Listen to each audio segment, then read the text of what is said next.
You've heard, of course, that there have been 2 attempts on my life. I have. I was very concerned.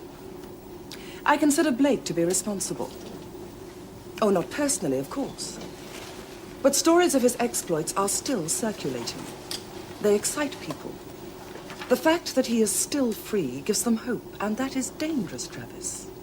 Hope is very dangerous. The loss of it can be fatal. Have you seen me dice bag?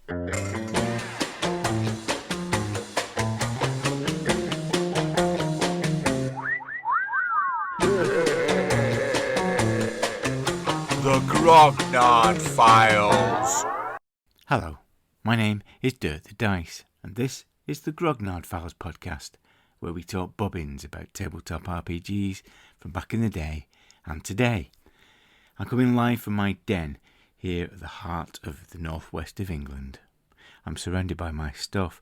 To my right is my great library of RPGs from the 1980s and beyond, while here on my left is the ridiculous homemade shrine to the actor Caroline Munro. I'll just give it a tap. Once again, it's Star Crash. As in this episode, we'll prove that Stellar Star didn't have the monopoly on space bikinis. This is a gaming podcast about 80s gaming, but we weren't playing in a vacuum. The events and popular culture that surrounded us had an impact on what we played and how we played. On my desk at the moment is a copy of New Voyager, a short-lived British magazine from 1982, with the tagline, "Today's magazine for those who can't wait till tomorrow." I could never afford to buy it at the time, but I think I've mentioned before in the episode about 2000 AD, Bernard Parkinson, my first employer, allowed me to borrow magazines because I was his relief paper delivery boy. I have issue 1 here from autumn 1982. On the cover is listed the features for this issue, and it gives you a feel about the prevailing attitudes towards space exploration at the time. Patrick Moore, Venus, Planet of Little Beauty. The UFO Enigma, Close Encounters. Blade Runner, Inside Look at the SF Thriller.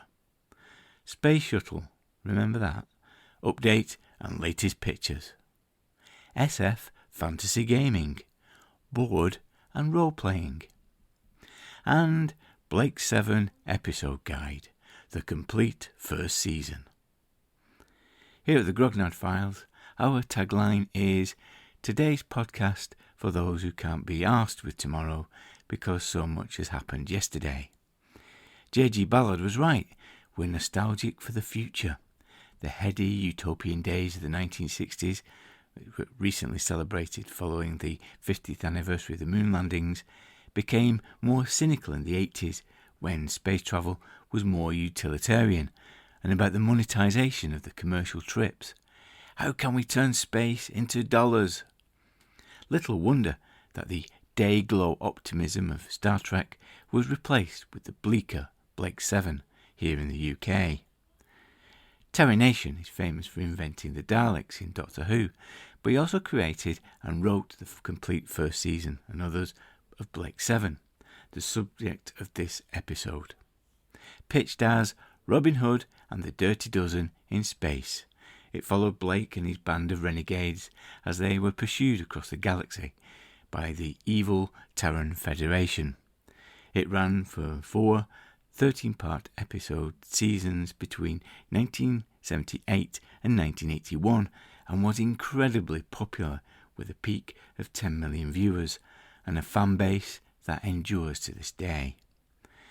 But before that, we've had another iTunes review. Getting likes and subscriptions, shares and reviews are incredibly important as they help people find us in the worldwide Webble dumpster of gubbins. And this is from Wayne Peters on iTunes. After initially bouncing off the early episodes, I eventually went back to this podcast, and I'm glad that I did, as it's now easily the podcast highlight of my month. For people, mainly men to be fair, of a certain age and bent, it's like a warm bath in nostalgic honey.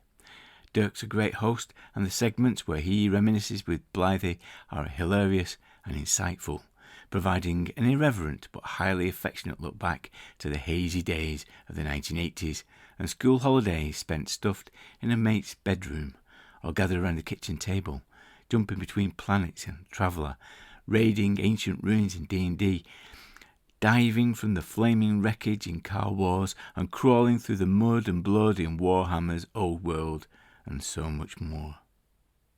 Thanks, Wayne. He's revised it to remove the warm bath of honey bit, but I like the idea of him bathing in warm bath of honey, so I'll not allow it to be airbrushed from history. This episode is a long one, so please take your time. Use the pause button and take comfort breaks. As usual, it's in convenient, digestible chunks. If you've not seen the TV programme, I still think you'll get value from listening. The complete episodes are available on YouTube if you look hard enough. Blythy and Eddy join me in Port Street Beer House in Manchester to listen to some light jazz, sorry about that, and talk about Episode 9, Project Avalon. We'll also share our experiences of watching the programme when it came out. Blake 7 didn't have an official role-playing game, but there was a fan version created by Kin Min Louis and Zoe Taylor in 1994 and distributed by Horizon, the Blake 7 Appreciation Society. I organised an online game for members of the Grog Squad, including Blythy, Doc Con Cowie, who's recently done a roving report on his trip to Gen Con 19 on the grognardfiles.com site, Andrew Cousins, who kindly lent me his copy of the rules for us to use, Mike Hobbs, the Welsh wizard himself from Meeples and Miniatures podcast, and Mark Kitching, a superfan who was desperate to play. I've included a sample of the actual play from the session in this episode. It turned out to be a great one-shot scenario. If you want advice on how to run one-shot sessions, good, practical, clear-headed tips based on experience, then bookmark Burn After Running, Guy Milner's blog. He's the guest for First, Last and Everything in this episode too. Finally, Blythy returns to face the Games Master screen, where I interrogate him to establish how much of a fan he really is. We also reflect on the Blake 7 RPG game too. I'll be back at the end to pitch Grogzine 20 to you. There's loads in it, probably too much to be honest, but it's too late now, I've done it. Ramblers, let's get rambling. GROGGLEBOX! Welcome to Port Street Beer House in Manchester. It's pouring down outside, but we've come inside and we're talking on the GROGGLEBOX, about Blake 7. And I've got Eddy with me. Hello, Eddy. Hello there. And I've got Blythy. Hello. Hello, right, so Blake 7.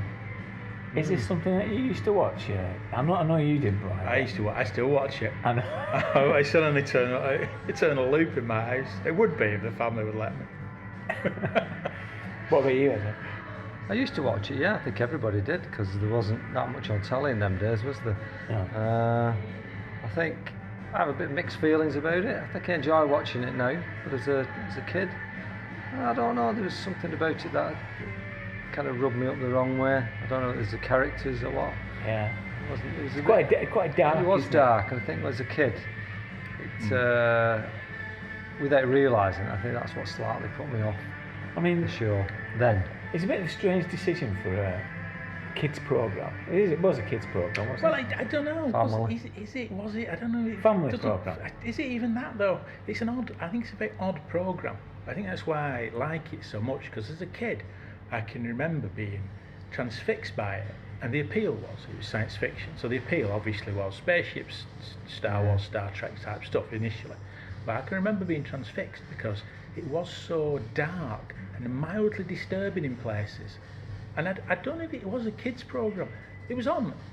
What you forget is this was the late 70s, early 80s, and things like The Watershed weren't, and warnings before programmes were not as they are now. No, you warned. I mean, I just watched a Harry Potter film that gave me a warning that there was mild peril and horror giant spiders in it. They're very specific. Yeah. But in those days, strobe lighting. But in those days, you didn't get that, did you? No. You didn't get that. Yeah, and I think that's part of it. That was it a kids program? It's almost like the writers had been told to go and create Robin Hood in space, and just left to their own devices. So Yeah. you had all sorts of strange stuff in there. Some of it quite sinister, some of it kind of funny, some of it just like Star Wars, some of it I don't know, like a kind of crime thriller of sorts, just odd.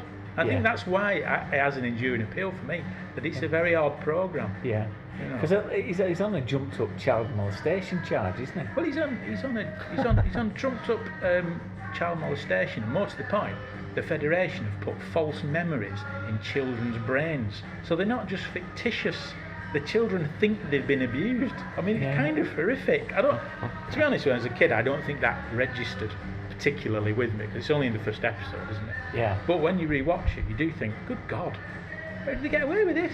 It's like, I think it's about 7:30 on a Monday night. Where was Mary Walters when you needed her? Well, I think that was the point. She was knocking around doing all the protesting about things like the watershed. But I think now, Blake 7 would probably be a 9 p.m. programme.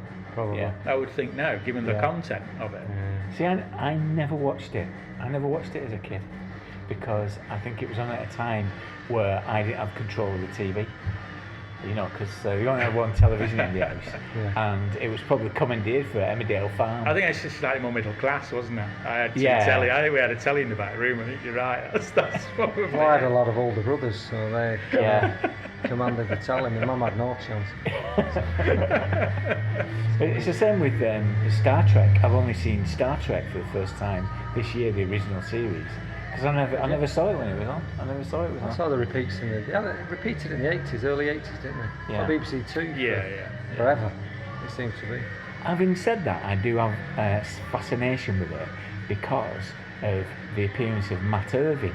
Now, Matt Irving was the special effects supervisor, and he used to be on Swap Shop. Yes, showing you how he made things out of a toilet roll and an old washing up liquid bottle, and sellotaping two hairdryers together and spraying them. And I used to be fascinated with all that. But that was an odd thing about it, because I'm sure we'll get on to the NAF special effects, because it's a kind of ongoing joke of Blake 7 that some of the special effects were dreadful. But it was a strange thing, wasn't it, that on Swap Shop on a Saturday morning, Matt Irving would appear and show you how to make a Federation pursuit ship from a washing up liquid bottle and some cardboard. And then when you saw it on Blake 7, that's what it was. That's what it was. He wasn't saying I don't use a washing up liquid bottle, but you can, kids. What he's saying is, this is how we make them. And you watch it, it is an old hairdryer. Oh, see, right. It's not Matt Irving was a bit of a like cult figure, and I used to love it because he used to appear in Starburst magazine as well, and all the magazines and have special features, and I used to think he was a genius. Yeah, well, I think he was. I think he was, probably with a limited budget. He managed to knock together all those things that as a child entertained us and made us think. Because on one hand he did think, I know that Federation pursuit ship is a very liquid bottle.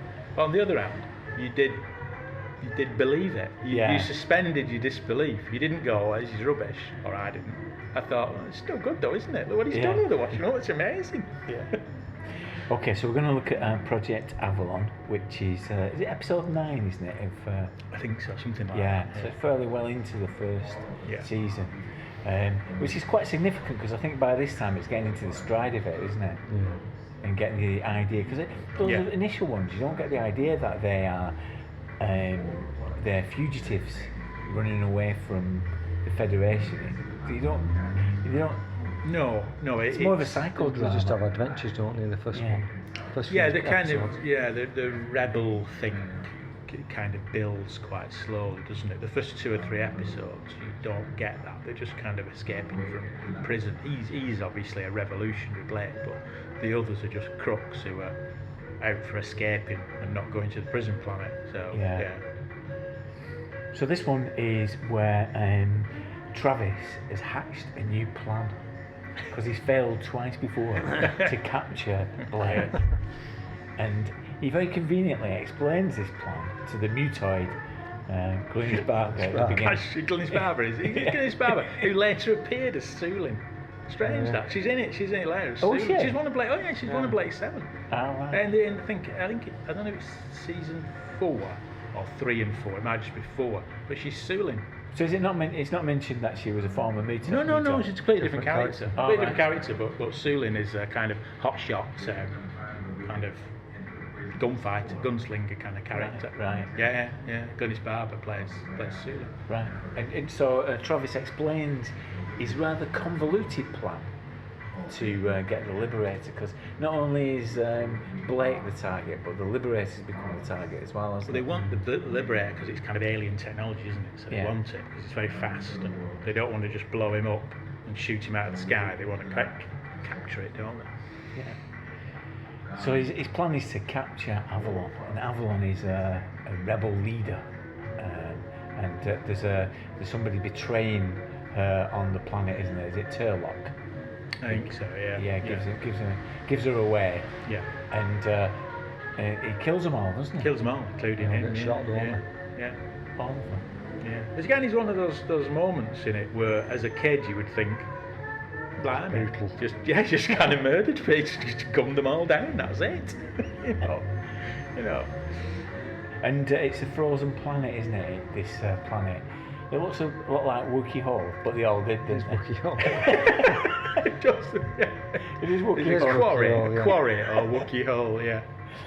Yeah. So they're in Wookiee Hole, and it's a frozen planet, and it has that line, that great line. Do you know that one word? Avon says so. Vila says, "I can't go down there because I've got a weak heart." And he says, "Well, the rest of you's not much to speak of." A big camp. He lives in a camp where, doesn't he? He's a camp character, isn't he? You know. Yeah. I always think in some ways, he's one step removed from the sinister Larry Grayson. You know, the way he's just a karate chop in it. He's very camp, isn't it? Yeah. And when Blake gets down there, he finds out that Shevna, is it Shevna? I don't know the pronunciation. It's survived, doesn't it? Yeah, one of them survived and tells Blake what's going on. He wasn't the traitor, was he? No, he's just one of the gunned down people who's It's interesting though, because when that Shevna, whenever he's around, you're never quite sure, and that's what's quite interesting about this episode. You're never quite sure whose side he's on. Yeah. It's not obvious, is it, that he's a good guy? It's not obvious, and I think that's something that runs through a lot of Blake's 7 episodes, that you're never quite sure who the good guys and the bad guys are. Obviously, the classic one is Avon. Is he good? Is he bad? But even some of the more incidental characters who are just in one episode are sometimes turncoats, or they're not quite what they seem. Yeah. You know, that's a kind of common theme, I think. Yeah.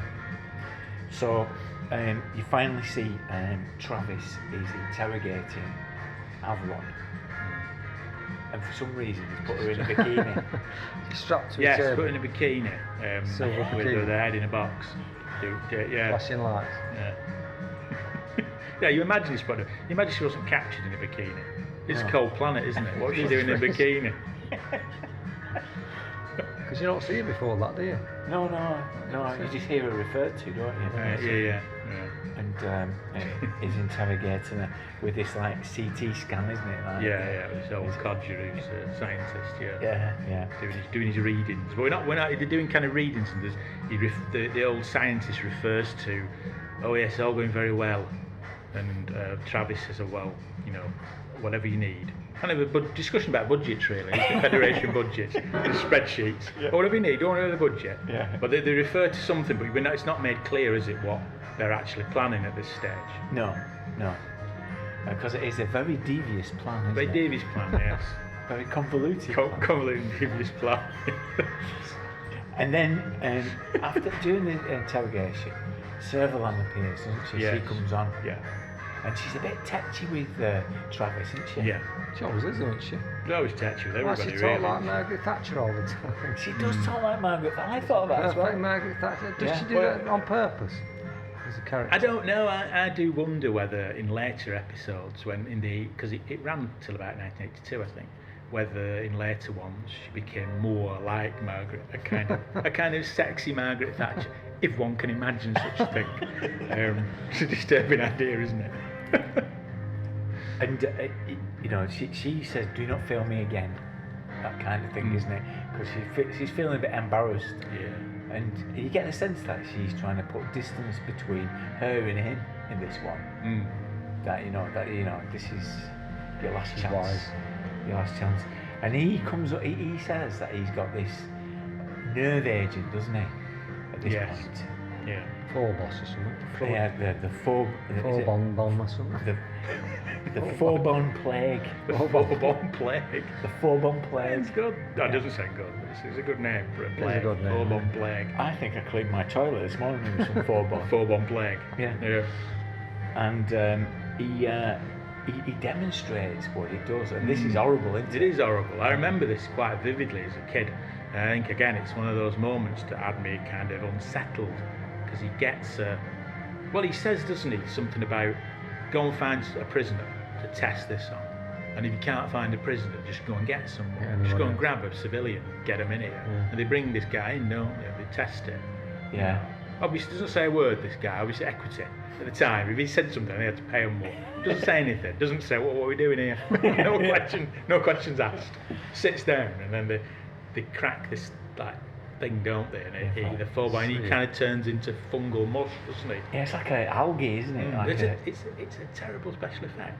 But again, at the time, I remember as a kid being quite unsettled by it, because it's done in such a. And the thing is, done in such a cold way. They just essentially kill someone for experimental purposes. There's a whiff of the Nazis about them, isn't there? Yeah. Quite intentionally so, I think. Yeah. Well, I think it's programmes we watch today that have gone soft. Kids today. Stuff like that was commonplace, I think, with all programmes like that. More in the 70s. Very dark, wasn't it? Yeah. TV. But even if More so than it is today. So that was probably nothing to the writers. But if you think of Robin of Sherwood, which come just a bit later than this, you wouldn't have got Gisborne demonstrating somebody getting the bubonic plague or something. Or that in the earlier scene, you wouldn't get Gisborne slaughtering a load of peasants. Literally slaughtering them in front of your eyes, whereas in Blake 7, those people are gunned down. They could do it without it being so bloody. Yeah. They fire in Robin of Sherwood, they'd have to hit them with swords and I suppose, more brutal firing the pop guns. Yeah. But I know what you mean. It is kind of brutal in some cold, and quite nasty in some respects. In a lot of respects, really. So then we get the prison breakout. Yeah. Now the prison breakout, so Vila and Blake and Shervon. Is it Shervon? Shervon. I don't know whether that's a car, like Vauxhall. Shervon. Probably was in the 70s, The Vauxhall Shervon. Well, they came in beige and brown. It's the 70s. There was a woman, what's the other woman? There was Callie and what's the other? Glynis, not she what Glynis Brown. Not Callie, is it? It's Jenna. Jenna Jenna goes down there because Gemma's always a bit attractive one. Yeah, I used to quite like her as a young boy. Yeah. But now watching it again now, I think it's kind of irritating because she's a bit soft on Blake, isn't she? Just does as she's told, you know. Yeah. A bit too compliant. A bit too compliant.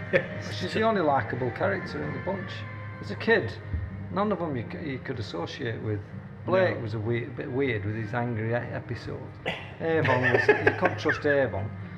He was the coward. Vila was the coward, so you couldn't associate with him as a kid because you needed a hero to identify with. There was a big guy, Gan, he was just a lump who had a metal implant. And then the two women, which she was the only normal. Callie was a little bit okay, an alien, wasn't she?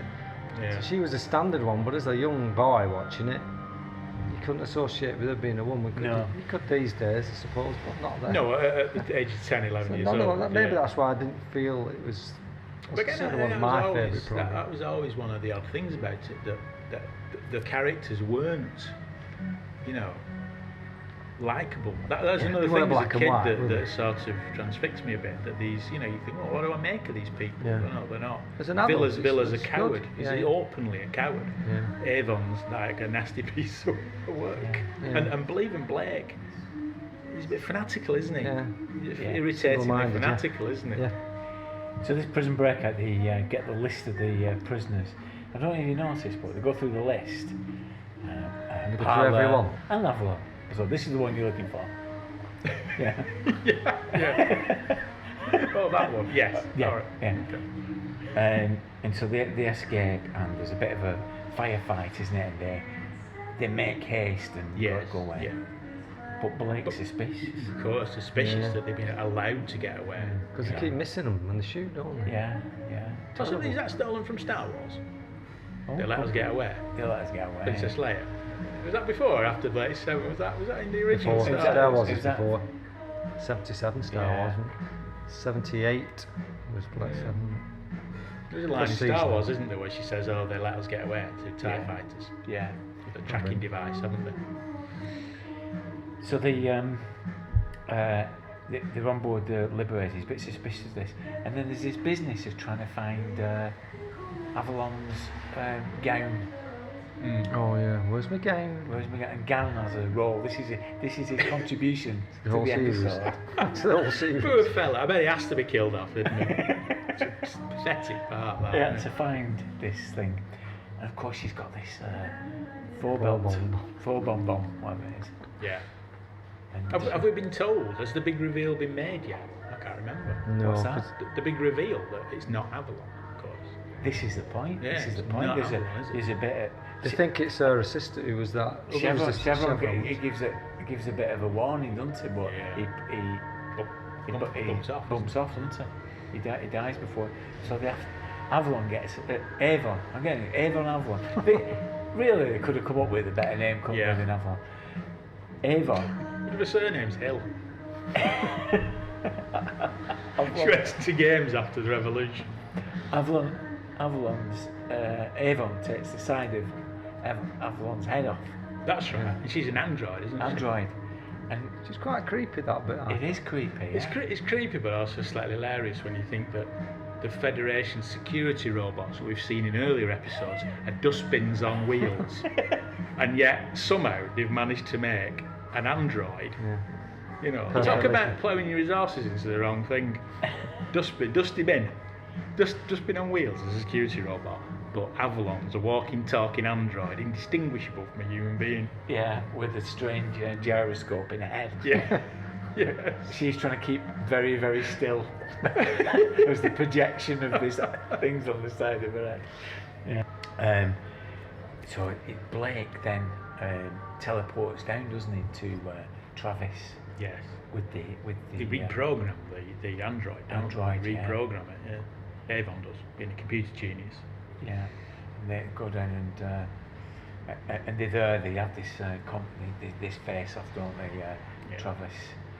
And he gets away, doesn't he, because he puts the bomb between the android's fingers. Yeah, the plague pellet or whatever it is. Four-bomb plague Bomb. disc.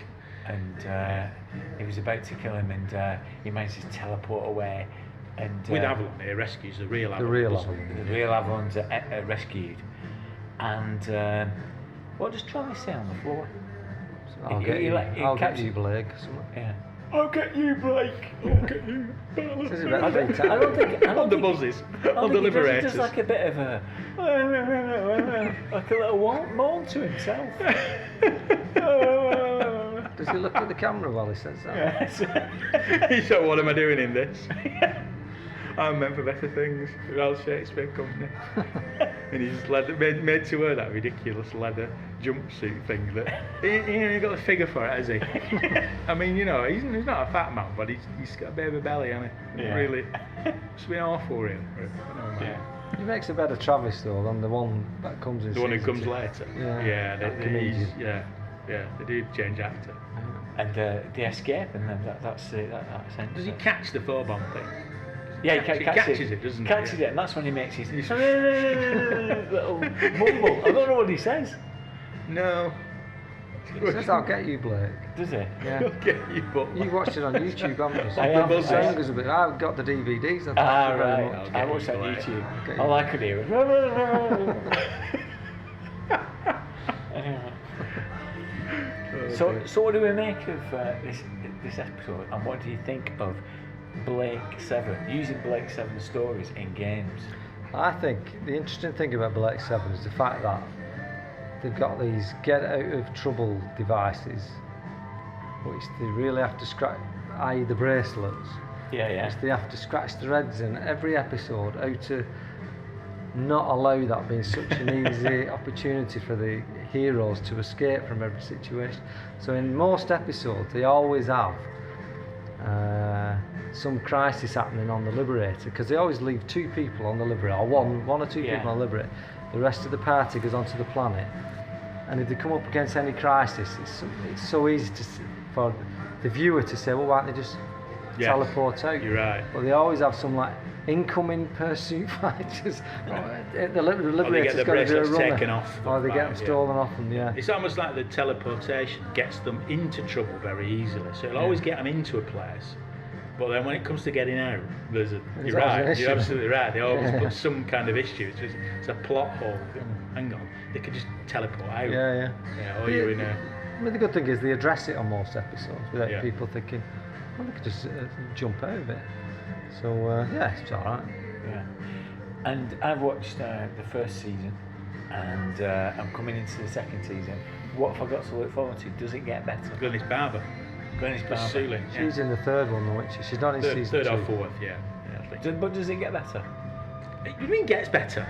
How dare you? It does, up until the episode where they go to some kind of, I don't think it's a casino or some kind of nightclub, which is at the very end of season 2. And then you hit a brick wall with that. It's some weird cabaret act or something. I don't remember that one. Yeah, I don't know what it's. It's the penultimate episode of season 2. It gets, don't watch that. It certainly gets, I would say, seasons 3 and 4. Seasons, like it's an American thing, that series. British series. Yeah. Series 3 and 4 do get a bit more camp and a bit more like Star Wars meets an ABBA concert. You know, you get more silver jumpsuits. Avon's costumes gets more into like studded leather and weird stuff that does become more camp, more science, and I suppose a bit more science fiction-y as well, I would say. So it becomes a bit more less dark, does it? I don't think it becomes less dark at all. It becomes a bit more darker actually, because Avon becomes the leader, because Blake is only in series 1 and 2. And for contractual reasons. Yeah, well, I think the guy who played Gareth Thomas, he didn't like it. He thought he was meant for better things. He didn't like it, but so he wanted to leave. This is I'm true. This is, but I read somewhere that he wanted to leave, and they thought, well, it's a real hit. It was a really popular TV show. They didn't want to stop it, so they, rather than change actor, because I think they tried that with Travis, so that probably hadn't worked. So he just disappeared. Yeah. There's at the end of season 2, things happen and they're all separated and Blake disappears. And so in a way, it's quite good, because in the next 2 series, they're looking for Blake. Blake is like a presence. He's still out there somewhere. What's he doing? Yeah. So it does work quite well, actually. That he's not just dead. He's lost. He could be anywhere. They're kind of looking for him to some extent. That's an intriguing premise for a game as well, isn't it? So yeah, you have it works very well. A play character who goes and you have to find him and recover him. That works quite well. But I think it certainly doesn't get worse. And I think it was kind of cut off in its prime, really. Yeah. You know, maybe everyone just got a bit fed up of it, writing and working on it. But it got cut off in its prime. It doesn't get terrible. It's got. There was no other sci-fi that replaced it, was there? No. At that time. No. Straight up that standard sci-fi show. But it does get more kind of, I think camp's the right word, but more science fiction-y. Yeah. You know what I mean? That kind of thing. So there's one episode, for example, I think they call Star Drive, where they're looking for a new drive for the ship, because they end up in the 4th series, they end up with a ship called Scorpio, the Liberator is destroyed, and they're looking for a new drive. And there's these space rats who are these kind of criminal space pirates who are speed freaks. So it's a bit more like that, rather than I think in the early series, it's a bit more gritty. Yeah. You know what I mean? Yeah. Whereas later on, and there's no Travis in it. Travis is bumped off at the end of season 2. Oh. So there's no. Yeah. So I'd spoil it for you, but so Serverland's in it, but. He's my favourite character. But I think it's perfectly. Not in season 2, he isn't. I'm probably the wrong person to ask because I do love it. So I'm the wrong person, aren't I? But it doesn't get worse. It gets, in some ways, gets better. I'm enjoying discovering it for the first time. I kind of wish I'd seen it back then, but yeah, I mean, I don't have many memories of it. I remember watching it because it would have been on telly. I remember the character, but I don't remember any of the episodes watching them again. I think as well, it's notable as well for having strong female characters in it as well. So when you think back to that era of science fiction fantasy, females were not portrayed particularly well, but Servalan's a very strong female character. And later on, Sulin, a kind of strong, Dana, who's black, black woman, who was kind of probably the toughest member of the crew at that in the later series, that kind of thing in it, which again people kind of overlook, I think. Okay. Thanks a lot for that, for the Grogglebox. We need to get back with our appointment with beer. So thanks a lot, Blythy. Goodbye. Thanks a lot, Ed. Cheers. Okay, bye. See you in a bit. I don't play. Okay, Blythy, you've been waiting your whole life for this. Introduce yourself as Avon. Outwardly cold, supremely emotionless, and logical. So I think the first two I'll be okay with. Always acts out of own self-interest. Right, I'm playing Cowie, so I'm an Aroner, a telepath from Avon. I left my planet to go and fight against the Federation and was saved by these guys before I went out fighting.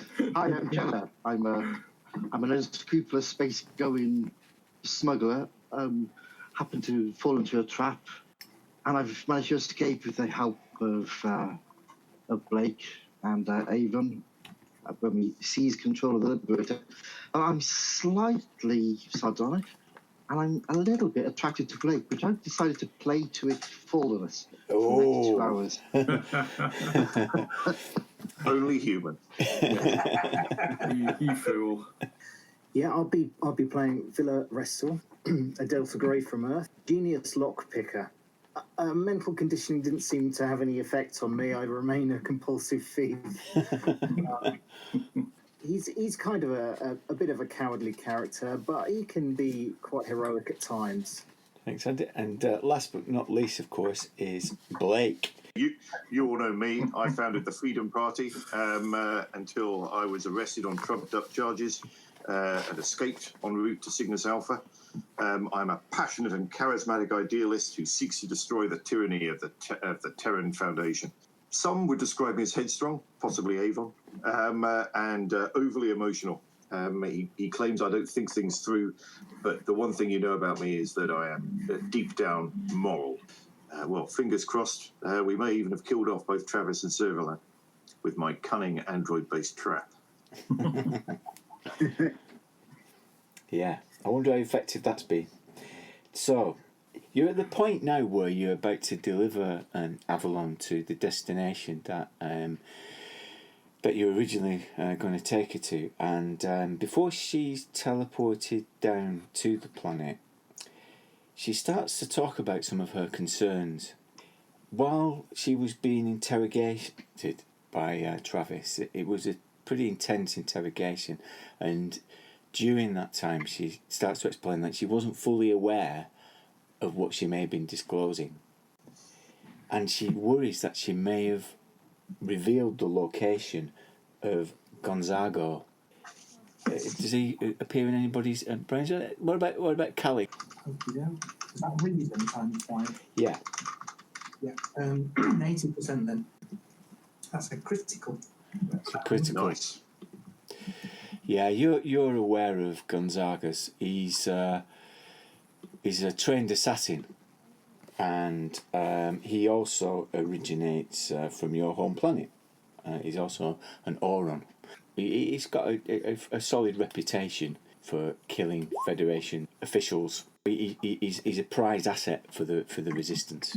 Avalon starts to explain that recently he has managed to infiltrate the Federation to its highest level, and he had an assassination attempt on Servalan herself using a nerve agent. She's beginning to believe that the nerve agent, Federation military, they've turned it into a lethal substance.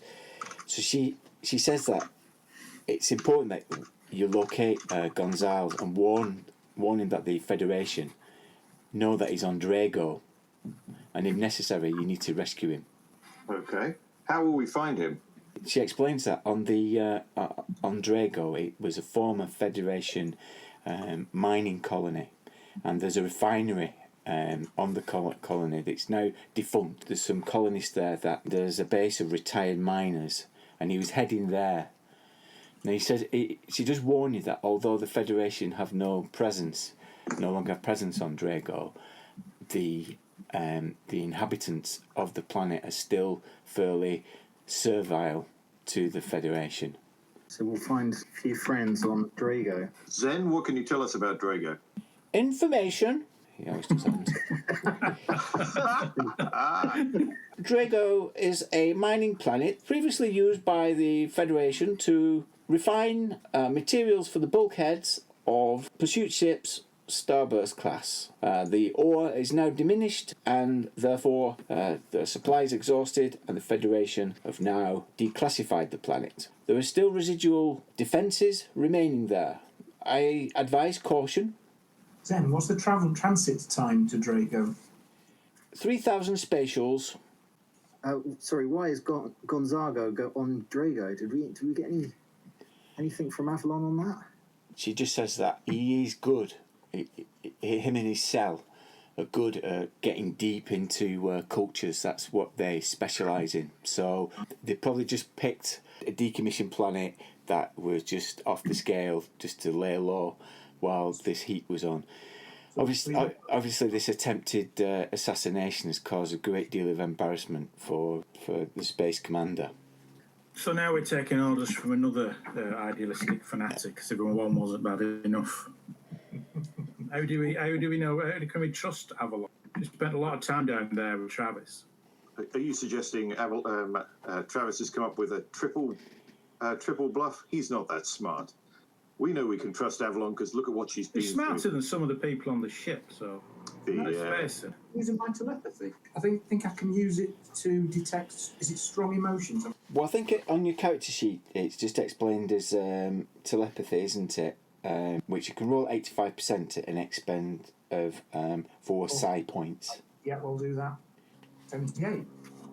You detect that, and you know Avalon of old, and she feels quite guilty about this revelation, and that she feels some sense of responsibility, not just to Gonzales but to the actual resistance movement, because he's such a precious asset. So does Avalon know this guy? Are they just known as, names to each other? She can't give you a description, actually, because she's never actually encountered him. In fact, for a number of years, she just assumed that he was some kind of alias or some kind of totem figure. Avalon, if you were trying to find this assassin, how would you track him down? I just know that he's on Drago. If Travis has got that information, the Federation is sure to send bounty hunters at least, or Travis himself may go. So you want us to get there and get him out before the Federation get there? Yes. But this is just a mission based on sentiment alone, isn't it? It's a mission based on getting an expert assassin who is close to killing the high leader of the Federation, Avon. An expert assassin can surely look after himself as if he was an expert. Well, everybody needs friends, Avon. Even you. Speak for yourself. Zen, what do we know about the system? And the any moons around there? Around the planets? Good thinking. There is no moon of Drago. However, it is protected by a force shield. And is the force shield control room in a forest surrounded by small... Sorry, got the themes crossed together. You're thinking of the wrong Star Wars movie. It's more like a donut-shaped orbiting space station, which allows cargo ships in and out. However, Zen also says that it's since the planet's become depleted, the Federation hasn't maintained the shield for a number of years. Can we teleport down from outside? Zen says that cellular structure may be transformed if it passes through the force shield. But for some, Avon will say, for some of us, that might be a good thing. Yeah. So send Vila first. Look at Vila. If Drago is an R&R, does that mean I might be able to communicate with him from orbit? Well, why don't we try? I mean, we could go and set it. I mean, we're heading there at the moment. We can head to the far side of the planet from the force field base, so they don't see us. And you could try that. I could try contacting him. I'm no idea whether it'll work. Avalon departs, and she wishes you luck, Blake and Callie. Yeah. Thank you, Avalon. I hope you're able to continue your good work. It's an emotional moment. She looks far too young to be a resistance leader, but maybe that's me. Are we all? They don't live long, do they? That's the thing. We're all young ones. Some of us have grown up.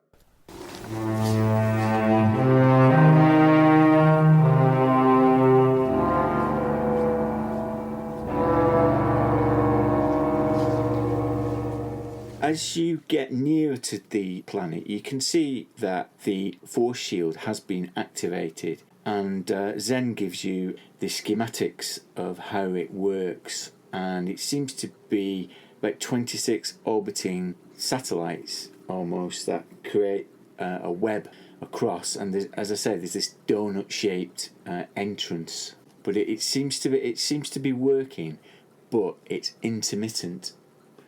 It looks like the shield has seen better days. So how are you going to position the Liberator? What's your tactic? Keep on the dark side. Yeah. Are we able to scan through the force field and see if we can spot any centres of life? You can attempt that. Yeah, you can attempt that. So what skill are you going to use to do that? That'd be detector operations, maybe. Detector That operations. does sound good. Yeah, That sounds good. Yeah, well, a bit of that. They're beautifully specific, these skills. That's they are why. very specific. Yeah. Okay, so Jen, are you going to initiate this? So I've got 20.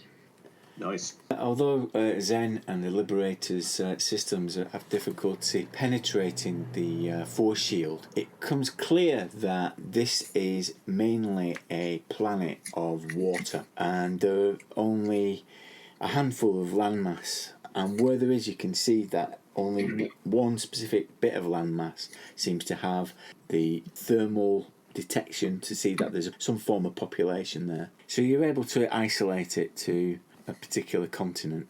So the force field is powered by the satellites, yeah?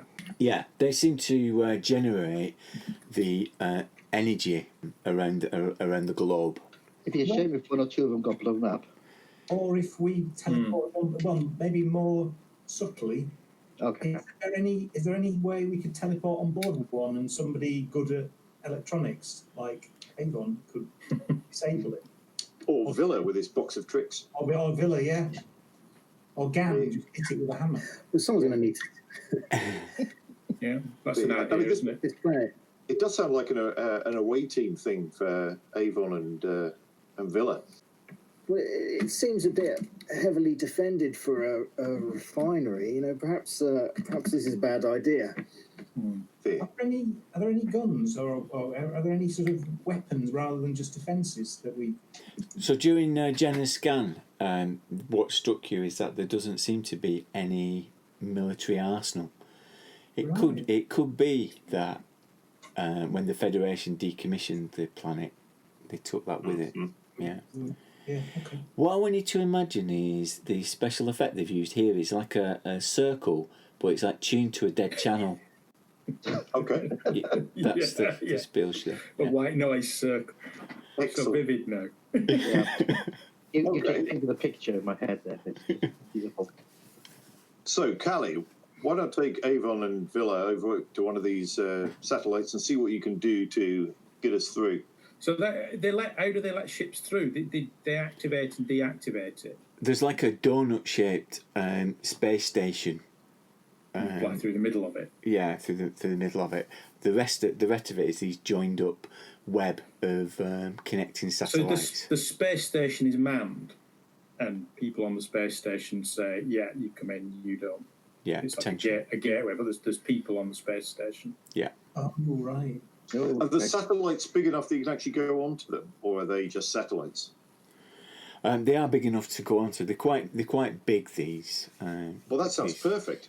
Avon, are you good enough to put a back door into the satellite system so we can disable it when we need to? Avon arrogantly says he's good enough to do anything, but whether he wants to do it is another matter.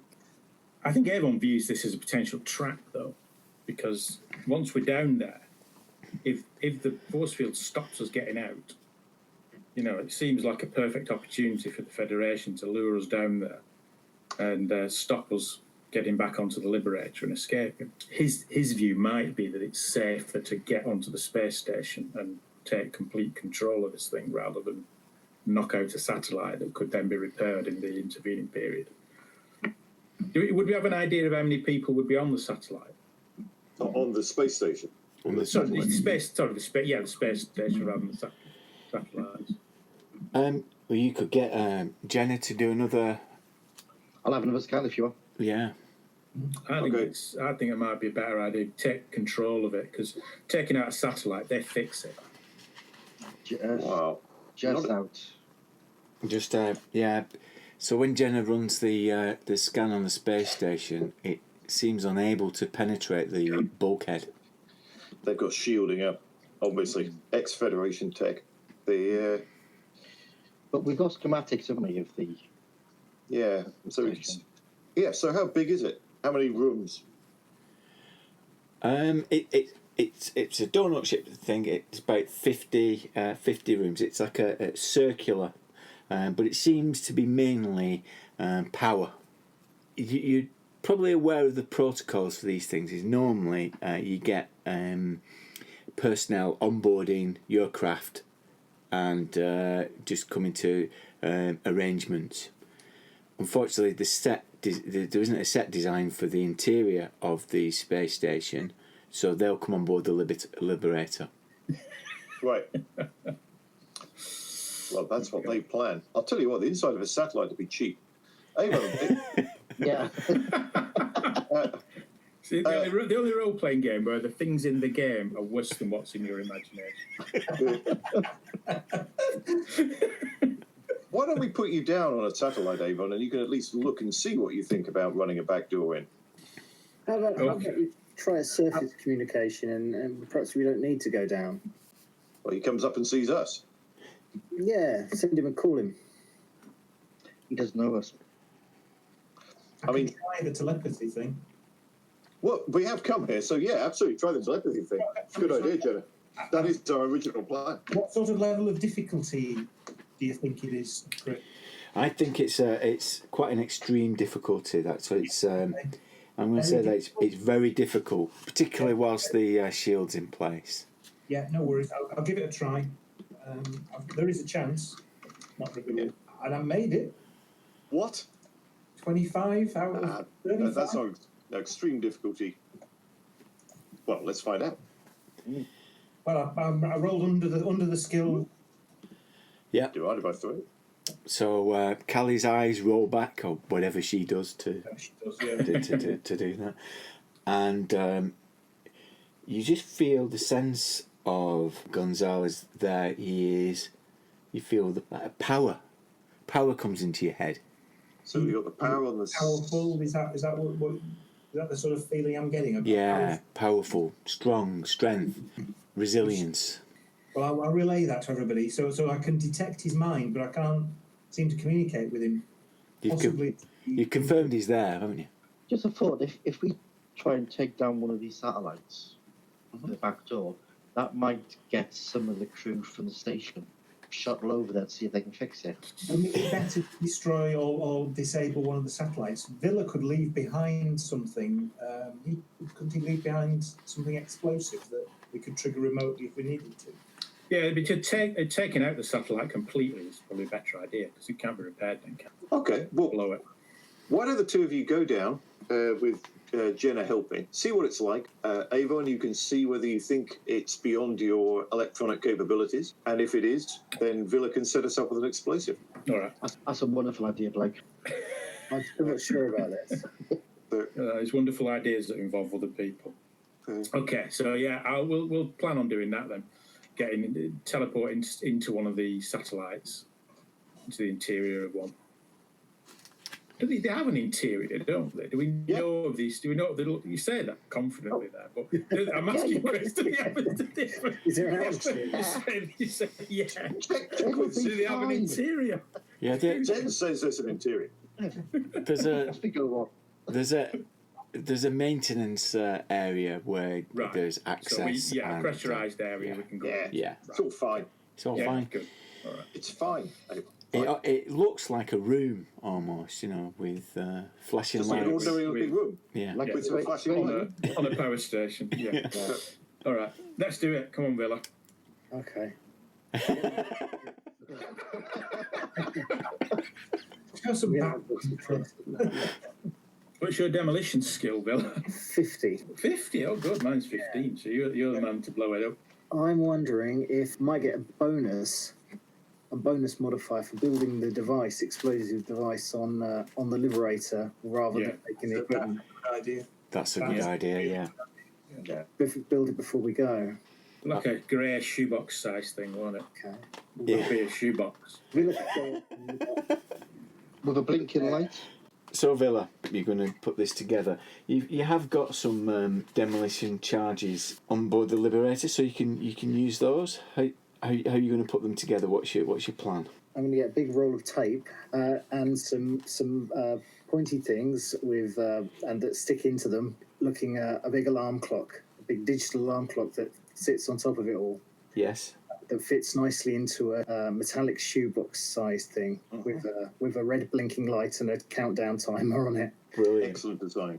Do I need to roll to see if I can create this? I think it's probably electronics, is it, or what's your approach? I've got demolition skills of 50. I was thinking if I get a modifier for that for doing it in the Liberator of 25, that would take me to 75, which should give me a better chance of making something that's actually going to work. I'll say that it's an electronics roll at so you've got 40, haven't you? So let's say you've got give you an additional 25%, so 65%. If you succeed, I'll say that I'll increase your demolition skill by 25% when you get on board. Oh, okay, that sounds good. Yeah. Okay, so I need less than 65 to make. Yeah. Okay, here we go. Anything fumbles? Oh, look at that. That's the tape is straight and everything on there. Nice work, Vila. Yeah. Yeah. We'll bring the ship into range. Yeah. Flying casual. Okay. So Blake will be on the teleport. Cowie can be piloting the Liberator. We'll go in and we'll beam you down. So Blake, you're in control of the teleport, and so you need to do a roll. There will be a teleport skill, won't there? There is one. There is a teleport. Of course, there is. Excellent. This seems a good idea now, doesn't it? And, are you 100%? I think we could agree. Well, let's say I'm as close to 100% as any of us need here. Yeah, technically. Well done. I'm technically five less than that. You are wearing your spacesuits, I take it. I know I'm wearing the black leather studded outfit that he normally wears, slightly weird, S&M ABBA outfit.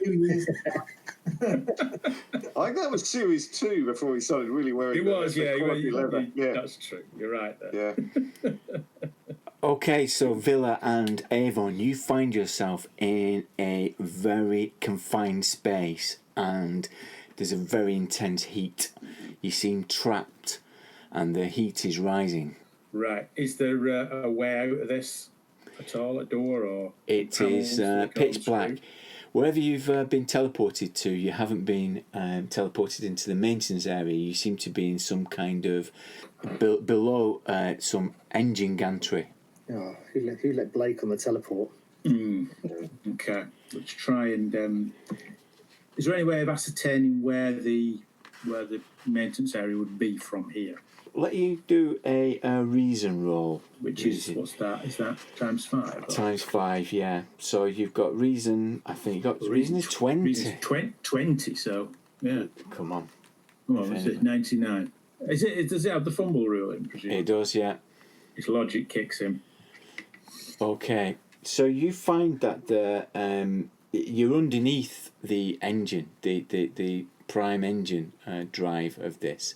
So to get out is going to be a real struggle. You're going to have to crawl through the ducts. There's a degree of risk to this as well.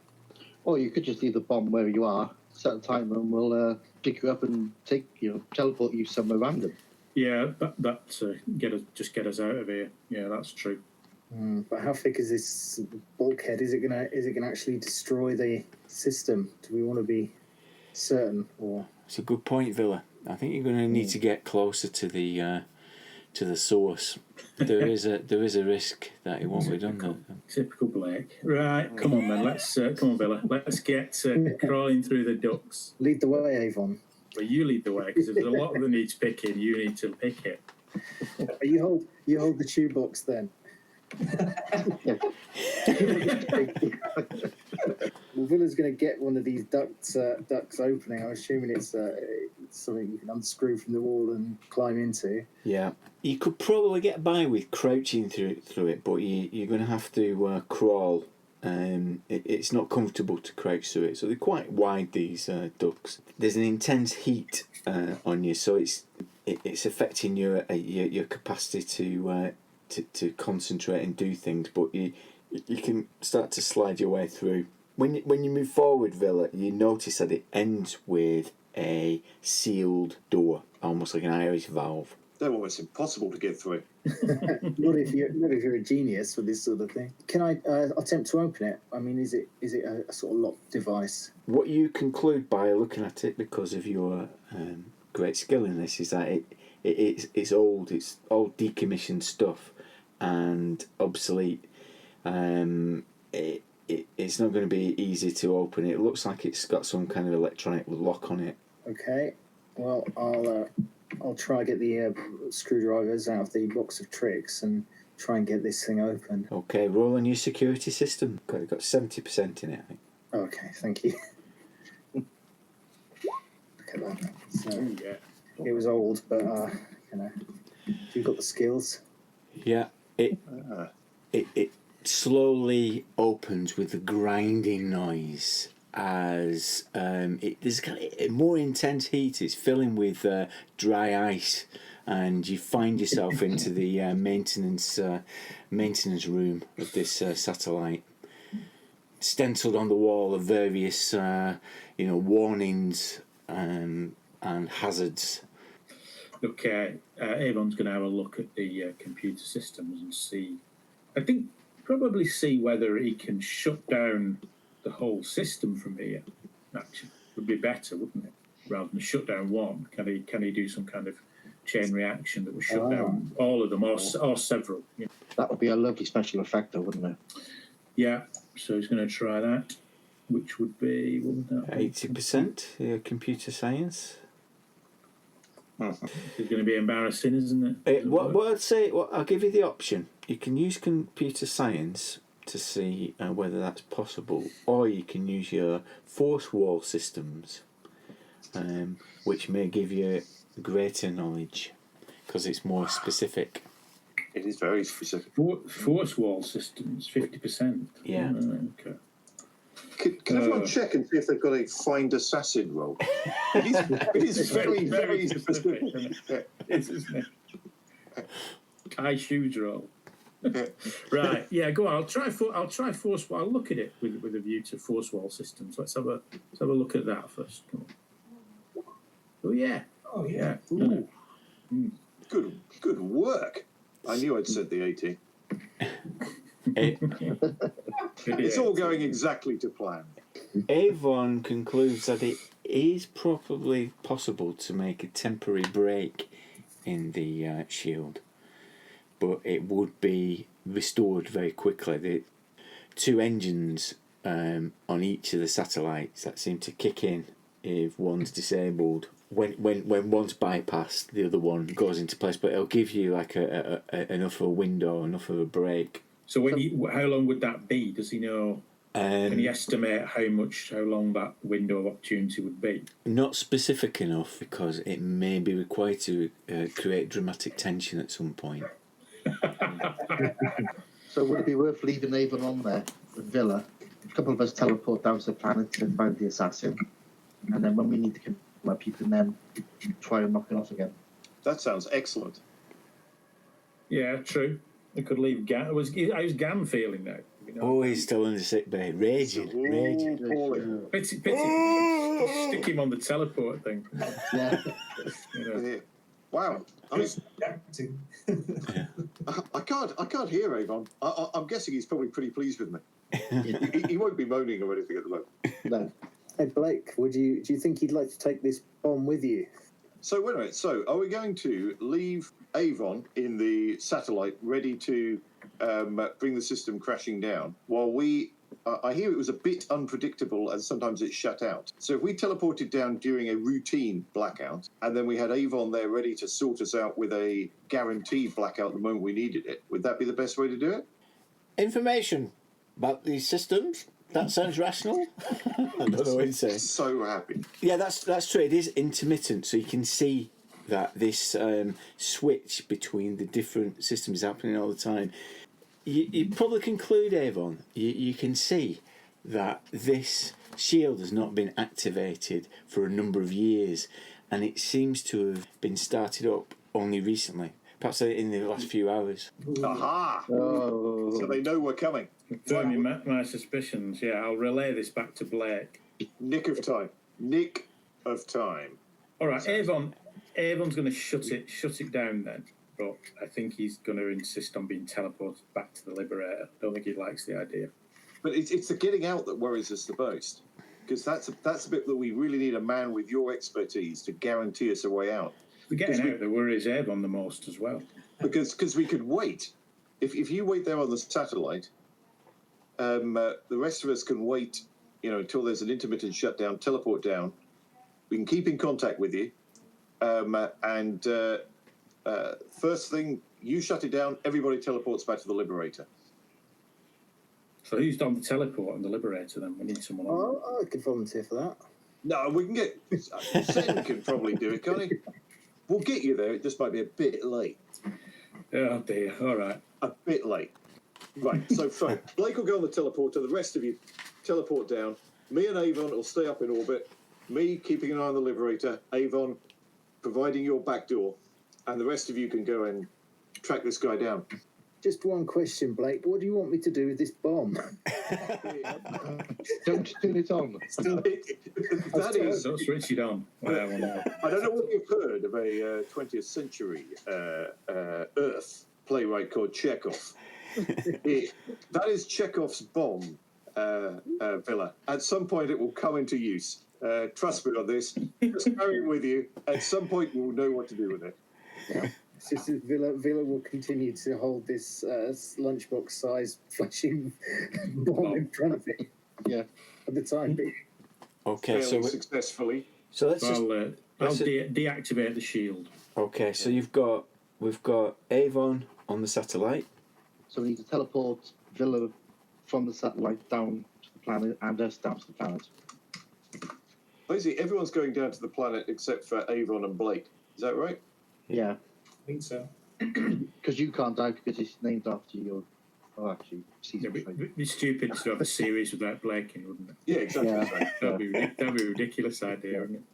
Yeah, I mean, I think we can all agree that'd be mad. So I will make a heroic... Could Zen use the teleporter? I think you'll find it's not a problem. There you go. Oh. You're all down there. Jenna, Vila, and Callie, you find yourself in... It's almost like a quarry that It's you're like in. a Cowie.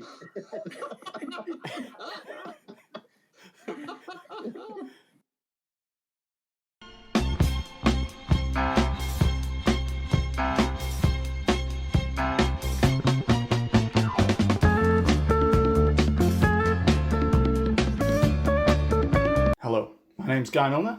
I blog about one-shot RPG gaming at burnafterrunningrpg.com. I run the monthly meetup for RPG games in Leeds, Go Play Leeds, and I'm one of the organisers of the Seven Hills role-playing convention. I also write and edit some RPG stuff. And this is my first, last, and everything. So my first is Warhammer Fantasy Roleplay. I think I was 11 or 12, and I had some Christmas money. So went into Leeds and found this weird shop called Games Workshop that had all these weird, like, model soldiers in and stuff. And I was into that. That looked good. And fortunately, my dad was into model railways, so he wasn't freaked out by that kind of weirdness. And so went in and spent probably quite a long time looking around and seeing what was what. And I think, I mean, I was attracted first of all to the miniatures and stuff, but I think I only had like 15 quid of Christmas money left, and worked out that they were more expensive than what I could afford at that moment. So I thought, well, it looks like if I buy this roleplay book and some dice, I'm good to go. I can just play it forever then. So that's like the best value. It's that typical Yorkshire, isn't it? So I bought it and I took it home on the train, and then gradually began this kind of attempt to decipher it and work out what role-playing was, just with this one book. And it was great, you know. I made some abortive attempts to run it for friends at school. You know, when you're round at the house, you finish playing on the Game Boy, oh, we'll just crack open this.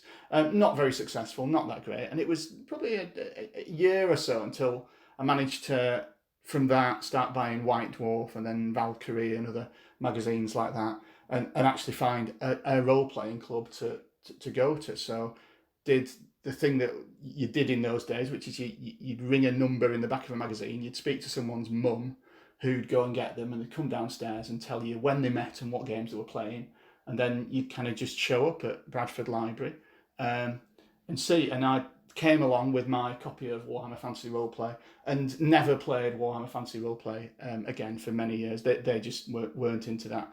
They played a bit grognardy, really. It was well into second edition AD&D, but they played first edition AD&D, and they played the same modules over and over again. But it was great. So I had that. I had a club. I was all set up. I was great. And the bug had bit me then. So the last game that I ran was at Go Play Leeds, and it was Dungeon Crawl Classics. And I ran the module The Hole in the Sky by Brendan Lassalle. And it's a bit out of my comfort zone. I don't normally run kind of old school dungeony things. I tend to run more kind of indie games or games like Fate that are a bit more narrative and I can fit in. But I was trying to go outside and push myself. So I thought I'd do it, and I got the module and ran it, and it was ace. If you don't know about Dungeon Crawl Classics, one of its things is that you can start play at 0 level. And so everyone plays 4 characters at once to start with. And they're all, you know, classless peasants. And during the course of that first adventure, obviously, lots of them die. But the ones that survive, they feel like kind of true heroes. So you start playing, you all turnip farmers and beekeepers with like 2 hit points and a goat. And it's really clever because the players were trying really hard to not get over-attached to these characters, knowing that like one bad dice roll they could die, but they can't help themselves. And by the end of it, it's a real kind of transformation. You felt like you've gone through it, and the module is absolutely brilliant at that. It's kind of, it takes 0 level characters on this massive multi-dimensional quest, facing like vastly powerful foes. It feels like a sort of 10th level adventure, not a 0 level adventure. And it was loads of fun. I really enjoyed it, and I was really glad that I'd kind of taken a punt on running a game that wasn't what I'd normally run. So for my everything, I go to a lot of conventions, and when I first got back into gaming, I started by going to conventions. Go Play Leeds is a one-shot monthly meetup, so it's like a mini one slot of a convention once a month. And the game that I first ran at cons when I started going to them, and I've run a lot since, is Mouse Guard. It's a game of the comics and graphic novels. In the setting, it's a kingdom of anthropomorphic mice who have this sort of post-medieval existence that they scrape out in this kind of idyllic setting, a series of towns around the territories. You play the Mouse Guard, that are sort of roving rangers that go between towns and sort out problems. But you're still mouse-sized, so you're always under threat from kind of owls and snakes, and there's an evil weasel kingdom that's over a scent border that your scientists have developed to keep them at bay. And even during the winter, like a storm can be really, really dangerous. So one of the key things that makes it so good is that you can't achieve anything unless you work together. So the whole system is based around teamwork. And so a combat in Mouse Guard isn't really each individual player takes their turn. It's all you work together and decide as a team what you're going to do. And it does that in a really clever way. The system's really elegant as well. It's a dice pool system generally, but it's got a really nice scripted combat mechanic where you pick your 3 actions in advance, and your opponents do, the GM does, and how they interact is really, really interesting, and you work out how that works narratively. And you use exactly the same system for that as you do for persuading someone or like oratory to try and sway a crowd. So some of my best kind of gaming moments as a GM have been in Mouse Guard, where someone's trying to like persuade the war goose herder to let them have some war geese for the coming battle, or kind of rouse up a town militia to defend their homes against the weaslings instead of just surrendering to them. And I used to run it every con that I went to. It was kind of my thing that whatever I run, I'd also run Mouse Guard, and it was a kind of thing that I did. But I haven't actually run it for like 3 or 4 years, so I'm really trying to get back into it. I'm going to run it at Grogmeet, so if I see you there and you fancy some heroic Murine action, just catch me there and sign up for Mouse Guard and check it out. Gamesmaster Screen! Welcome to the room of role-playing rambling. Hello, Blythy. Hello. It's a while since we've had. It is. It's a while since I've erected this screen in front of you, isn't it? It is, yes. So we're gonna talk about all things Blake 7. Yes. I've got a table in front of me Yeah. that I'm going to roll apparently at random. Yes. Secret Games Master's Roll. Yeah, that you can't see. What's the point? Does anyone really ever look at Secret Roll and go, that's definitely what's happening then? But anyway, continue. Yeah, just the noise, isn't it? It's just the noise. So apparently at random, I'm just going to look on this table and we'll have a discussion. All things Blake 7. Okay, I'm ready for this. Are you ready? Here it goes. I am. Oh, here we go. This is 7, and it's... Roll the 7. Roll the It's 7. fortuitous, isn't it? Yeah. Very fitting. It's funny, it's a 6-sided dice. A 7, and it is Blythy fanboy. Yes. Because you are a bit of a fanboy, I aren't am you? a fanboy of Blake 7. I have been since I was about 10. Yeah, I would have been 78 when it was first aired. I would have been 9 or 10 when I started watching it, yeah. The original series, yeah. And how did you come across it? Because it's not one of those things that would have been heavily promoted, would it? Or did you know it was coming? I just can't remember. I think it just probably caught my eye because it was science fiction, wasn't it? So 1978, 10-year-old boy in Britain, Star Wars, Star Trek, Doctor Who, although it fit in with all the things I liked, so I just watched it. My mum, you mentioned this before about my mum, big army drama person. She always used to do rehearsals on a Monday night. So my dad would be in watching the telly. My dad didn't really care for the telly too much, so I think that was part of it as well. Monday nights I had a bit of a free reign of the TV for that reason. And so what about it appealed? I mean, apart from the obvious like science fiction and stuff, what was it that... It's so enduring because you're different from some, because this is not nostalgia for you, is it? No, I think it caught my attention because it had characters who felt kind of grown up and ambiguous. And although at the age of 10 I didn't know what the word ambiguous meant, I suppose that ambiguity transfixed me, really, because it wasn't like Star Trek, where Captain Kirk and Spock are the good guys, or Star Wars, where generally we knew who's good and we knew who's bad. It wasn't like that. It was a bit more ambiguous. Avon, particularly in the earlier episodes, Avon, you're not quite sure whether this character's going to stick around. Stuff like that. And the reason why I say it's not nostalgia for you is because you will champion it now, won't you? Yes. You say that this is the single most... Greatest TV show ever made. It is. well, all right, you know. But I still think it's good, and I think it's revolutionary TV. It's like when people watch Game of Thrones, isn't it? People talk about Game of Thrones now, and they say, "Oh, Game of Thrones, it's not like Lord of the Rings, you know. It's got its ambiguity, and you don't quite know who's a good guy, and sometimes people do bad things to each other, and that kind of stuff." And you think, doing that in Blake 7 back in 1978. You know, they were doing that then. It was a kind of I think it was groundbreaking TV because it took a kind of fantasy science fiction theme and gave the characters a level of ambiguity and a level of, in some ways, slightly unpalatable character traits that didn't normally fit into that kind of TV show. Game of Thrones of its day. Yeah. So you'll sit down now. Yeah. And you'll watch it. Oh, yeah, I will, yeah. I mean, people knock the special effects, but I would say it's unfair, isn't it? Because they didn't have the budget and they didn't have the technology that they've got now. It's not really fair to go, oh, look at that spaceship on a piece of string. But I know people who can't watch it, so they'll say, people tell me that to watch that. And I've watched it for the first time over the last few months when I knew we were doing this podcast, and I know that all through knowing you. I've known you since I was 12, and you have been an advocate for Blake. I'm trying to get you to watch it. And it's taken this bloody podcast to get you to watch it, hasn't it? There you go. This podcast achieved nothing else. It's achieved that. And I've watched it, and I can see the appeal of it. But it took a bit of a pain threshold to get through some of the ropey special effects. Yes. And I can sympathise with that. I think I'm a little bit blind to it because I've seen them so many times. I just accept that that's the way they are.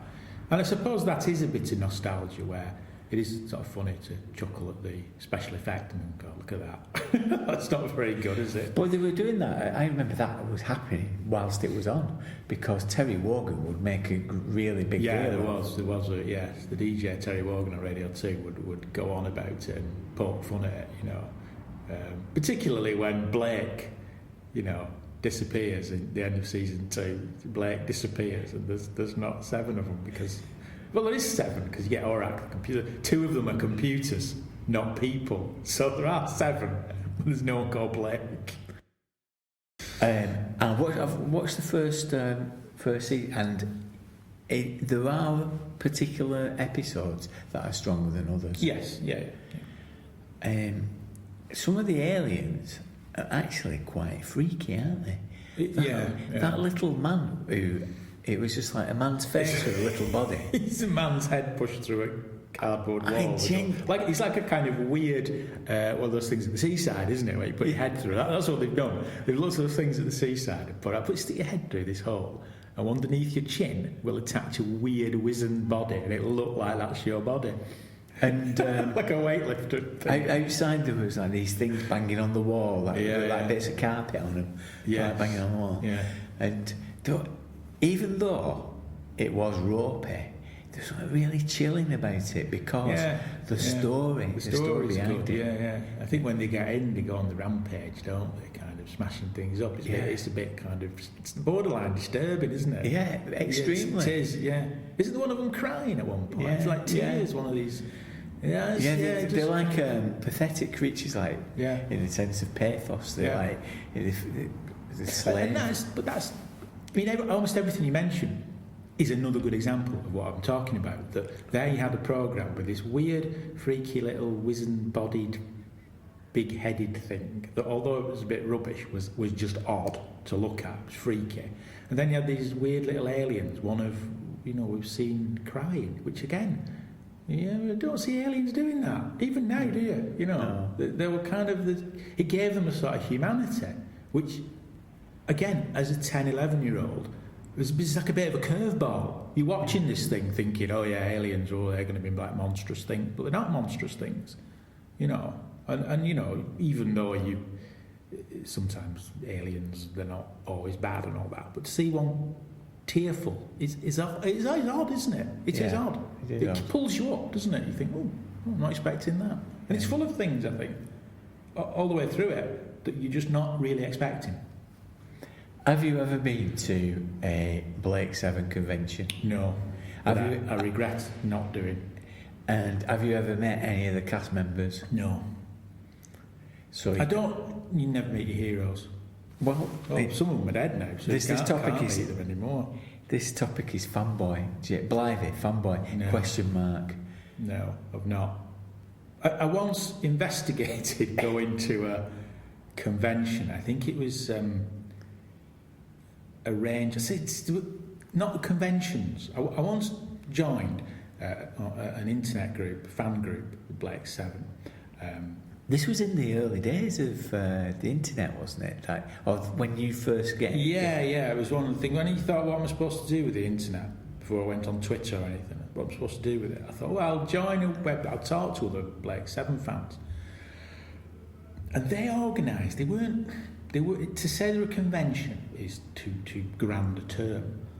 But they would organise things like, it was like a pub in Oxfordshire, and Paul Darrow and Gareth Thomas would turn up, sign autographs and things. And I did consider going to one, but then I just thought, I'd just like a fish out of water there, wouldn't I? What is a pub? Pub in Oxfordshire. How big's the pub? How many people are there? That would be weird, wouldn't it? Are there like 10 people there? And you're one of the 10, there's 9 people there. And Gareth Thomas walks in. What did you say to him? I thought you were great in Blake 7. He said, well, I didn't like it. I left after 2 series. Oh, well, you're here now, thankfully. But I just couldn't face it. My lack of social skills kind of won over, and I thought, I can't do that. So what I'm going to do here on this table, I'm going to cross out fanboy and put mildly enthusiastic. Mildly enthusiastic. That's true with everything in my life, actually. Sorry, family. Right, next up. It's the Blake 7 RPG. Oh, yes. So we played this, and you've had the rules, you've had a look at through them, and had a read them. This is the game that was produced by Horizon, the fan club, and it's true to say that it's a fan set of rules, isn't it? Done in 1994, and at its heart, it is a percentile-based system, isn't it?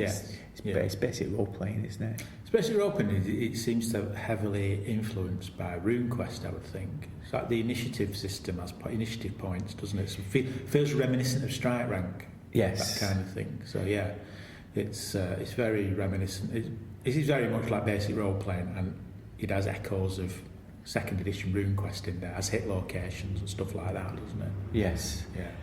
And it's probably a pared down version of RuneQuest, if that's possible. Yeah. Essentially, because essentially this is a percentile based one, isn't it? To resolve things, you have a very specific skill. It does that thing that I find slightly annoying, that it strips the skills down. I think there's a farming skill. Farming? No, I might be wrong, but I don't. Is there a farming? I never there's a farming plot line in Blake 7. I mean, I've just said that it occasionally surprised you, and I suppose the farming plot line would have been a surprise, but it never went that far. But it does have a farming skill. Yeah. When we were playing it, I was playing Avon. I think he had 20% farming. You were better at farming than firing guns, weren't you? He might have been, yeah. You never saw his room, did you? Never saw Avon's room. Maybe he had a lot of tomato plants in there. You don't know, do you? You know, he's spending his time talking to computers and plants, like a kind of, I don't know, weird Steve Jobs, Prince Charles hybrid kind of character. Talking to his tomato plant. Because you never saw in their personal quarters, so we don't know. We don't know, yeah. So it's about being speculation. You can't fire that gun, you can't shoot that gun straight, Avon, but you want to see his tomato plants. They're not bad for a man with 20% farming. What I found interesting looking at these rules is considering when this appeared. So it appeared in 1994. So it's it's a good 15, 17 years after. It's moving into the new age of RPGs, isn't it? Yeah. But it's using, for want of a better term, old game technology, isn't it? It's around this time, isn't it, that in the background things like fudge were appearing. Yeah, they feel old school, don't they? You know. Do they give you what you need to replicate and emulate the television programme? You've played it, you've read it, and looked at it. Do you have because in there's character creation. Yeah. So let's talk about character creation, because In this, can you imagine doing anything else but play Blake 7 characters from the TV series? Looking at it in the whole, I think it does a good job of picking out bits from the stories. So it gives the setting it gives you is they did quite a good job. So they know about all the various bits and pieces that they've plucked out of the episodes, and that's good. But then on top of that, you got the character creation, and then you got the starship combat, which we'll probably come on to. I'm not entirely convinced of it as a system, really, because it would be a perfectly good time playing it, and we all participated in trying to play the character we were playing.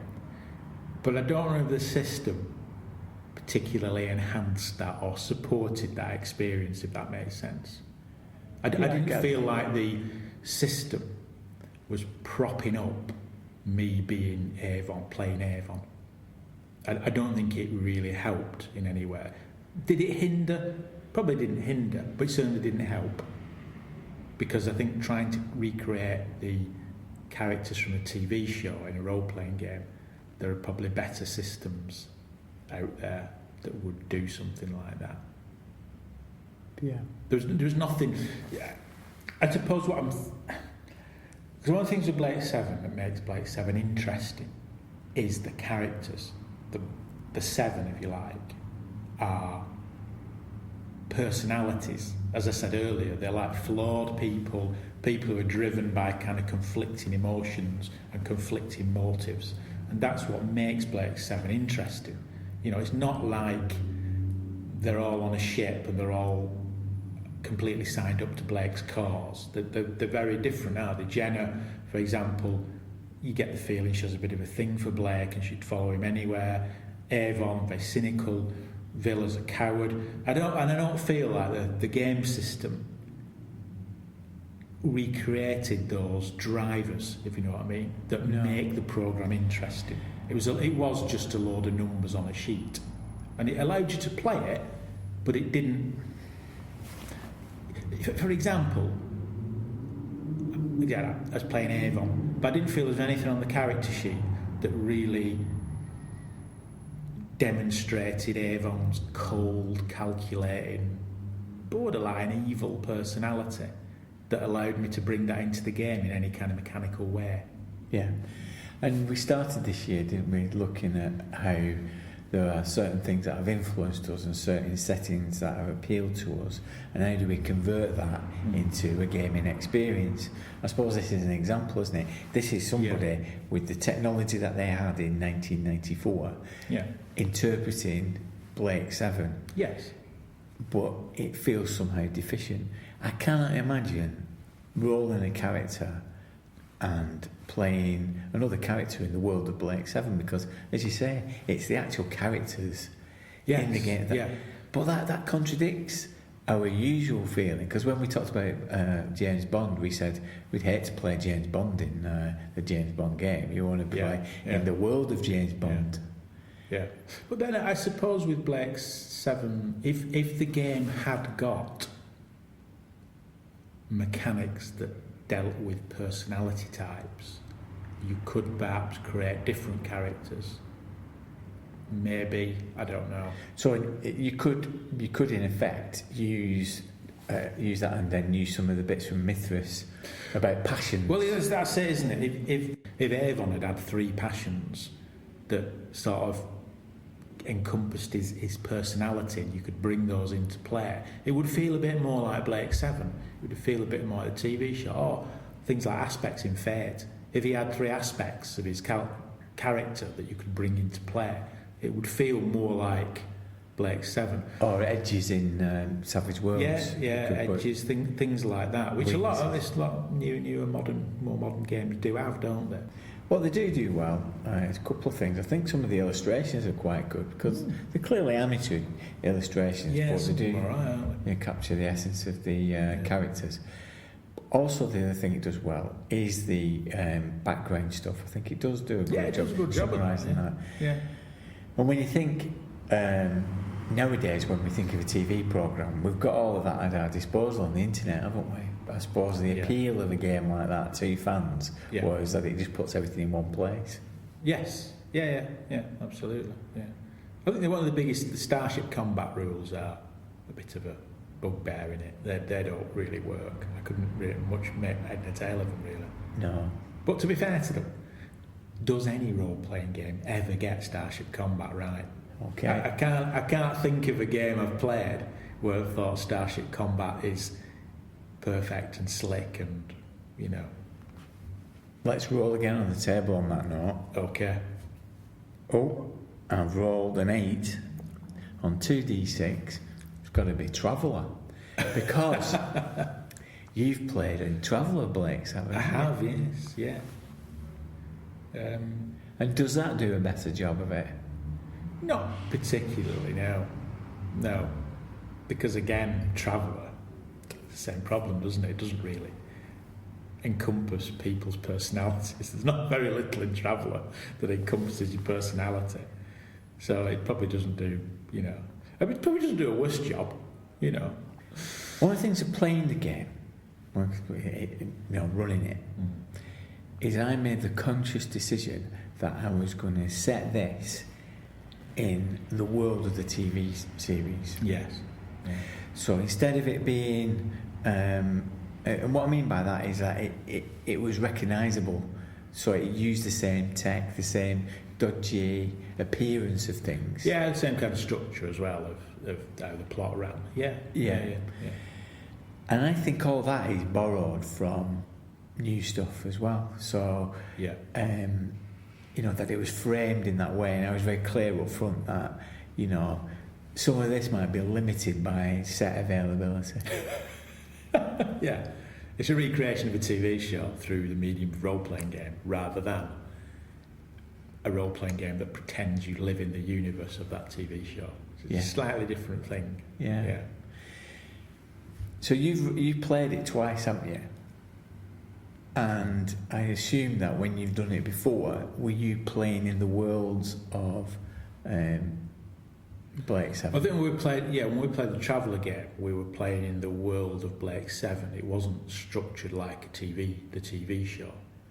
It was the world of Blake 7 that we were playing the characters in the universe of Blake 7, not recreating a TV show. Of the two, I'm going to ask you now, which works better? Which works better? I think trying to do it as the TV show is the better way to do it, because I think that, in essence, is what you were doing, isn't it? That's what you're trying to emulate. Yeah. So I suppose it's debatable, without getting too highfalutin, it's debatable whether any TV show with that hour-long format can be replicated in terms of living in that TV show's universe, because really that TV's universe doesn't exist outside of those hour-long shows, does it? No. I don't want to get a bit highfalutin, but it doesn't, does it? It's like what you've got. It's a bit like Star Trek, isn't it? Or any of these things. What you've got is an hour-long TV show, episodes of an hour. And once you try and break that down and go, well, we're going to live in the universe of these TV shows, what you find is it starts to crumble a bit, doesn't it? Because really, they're not built like that. It's almost like the narrative structure and the universe are one and the same thing, if that makes sense. Yeah. And once you try and pull them apart, it starts to fall apart. The Blake 7 Traveller game was perfectly enjoyable, but ultimately it just ended up feeling like a game of Traveller, because it didn't feel like the TV show in the end. I get you. You see what I mean? Yeah. So once you pull apart, the universe and the structure of it are the same thing. Once you pull them apart, falls apart, I think, to some extent. Yeah. It's a bit like our game of Robin Sherwood with Fate, isn't it? Yeah. That was successful because it operated like a TV show. And I, like you with the Blake 7 game, I wrote it with this is going to operate like the TV show. But once you, and this is probably more understandable to people who are not familiar with Blake 7, if you then did Fate, Robin Hood, very quickly it would just become like any old Robin Hood. It would just become like a normal role-playing game, wouldn't it? Because I think I said to you at the time, when I was putting that game together, I became worried at one point. I thought, this is just like a role-play. It's like D&D, where you're bandits fighting soldiers. It's not Robin Hood.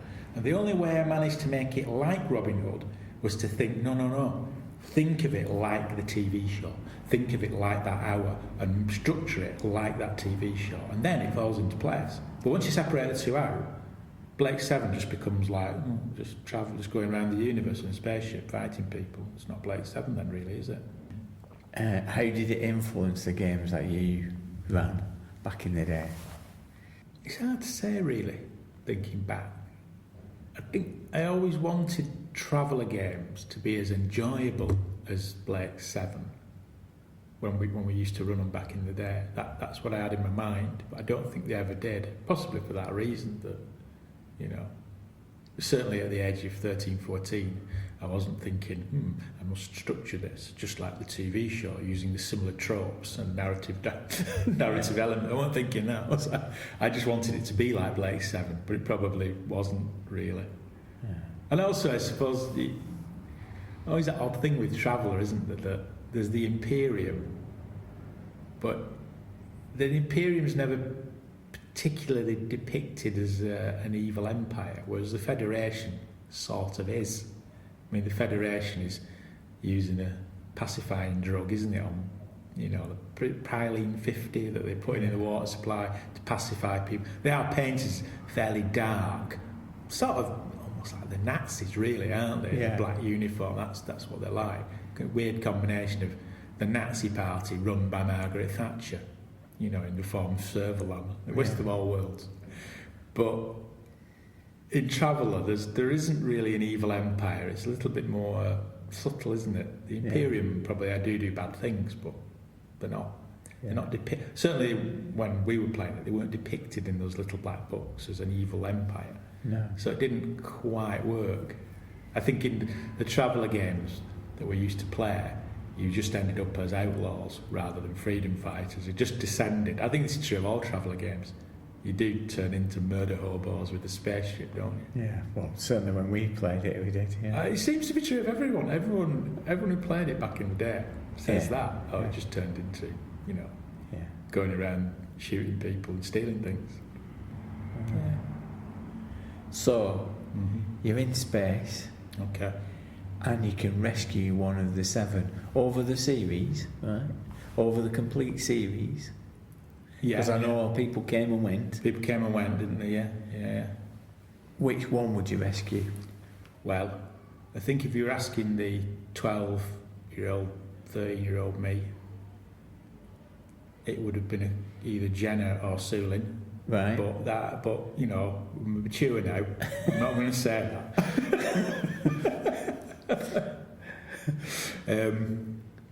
Avon's the obvious one, isn't he? But I always, as a kid, Vila was probably my favourite character. You know, I'd probably rescue Vila, because in a way, Vila, of all of them, he was the one who least deserved to die. You know, I mean, all the others were, you know, slightly villainous in their own way, weren't they? Blake was a fanatic. You mean they die? Oh, no, don't worry. I think the guns are set to stun. Thanks for that. See you next time, Blythy. Bye. If you've been following the grognardfiles.com site, you'll know that I put a call out for submissions for the 4th Grogzine, which will be released around March-April 2020. This time, the Grogzine will be a people's history of RPGs. I'm looking for submissions from you which feature memories of your favourite games, handouts, homemade worlds, characters and experiences from back in the day. I'd really like to develop a picture of the global activity of the Grog Squad back in the day, illustrated with handmade stuff recovered from attics and lofts. The Grogzine is one of the projects funded by our Patreon campaign. We're grateful to everyone who listens, likes and reviews the podcast as it keeps us going. Those who throw a tip in every month in the beret are especially cherished, as it keeps us going by covering the costs and allowing us to do different things. Thanks. Thank you to the new honorary members of the Armchair Adventurers Club. At the comfy chair level, welcome to James Holloway, Simon Marr, Chris Taylor and Jonathan Cochran. Thanks. Sit back and enjoy. At the fancy poof level, Gareth Wilson, Luke Harris, Bud's RPG Review, Martin Glassborough and Paulo, who's increased. Put your feet up. So far, so good. At this level, I like to pick, apparently at random, a virtual gift. Now, the White Dwarf Book Club reopens on thegrognardfiles.com in September, so to mark its return, I'm offering issues that we've covered so far. Dan Connolly gets issue 92, with Kylie Minogue, the Orc Slayer, on the cover. Kay Elling gets number 48, with databases in Traveller. Yes, finally. Vivian Dunstan, who's increased her pledge, got issue 85, a RuneQuest special. Finn Cullen has got issue 65, a cover that was rendered into a horrible plastic figure. Alexander Watson gets issue 41 with a freeway death ride car war scenario. Chris Harvey has increased pledge, gets issue 53 to recreate Minas Tirith on your dining room table. Gareth Wilson gets issue 78. Judge Dredd, the Sprung Ones. Thanks all of you for your support. Enjoy being a couch potato. Finally, at the high-backed chair with wings and a contour rug, like those little pink things your grandma had around in the toilet. Well, at that level, we give thanks to Brendan Sharples, Con Andrew Cowie, Blake himself has increased his pledge, Paul and Phil Buldowski of Just Crunch and All Rolled Up, and Steve Rice. And Steve gave the Patreon a boost in the very early days, so thanks for increasing your pledge, Steve. Thank you all very much. It's been a big one, this one, hasn't it? Until next time, fade to black. Adios, amigos.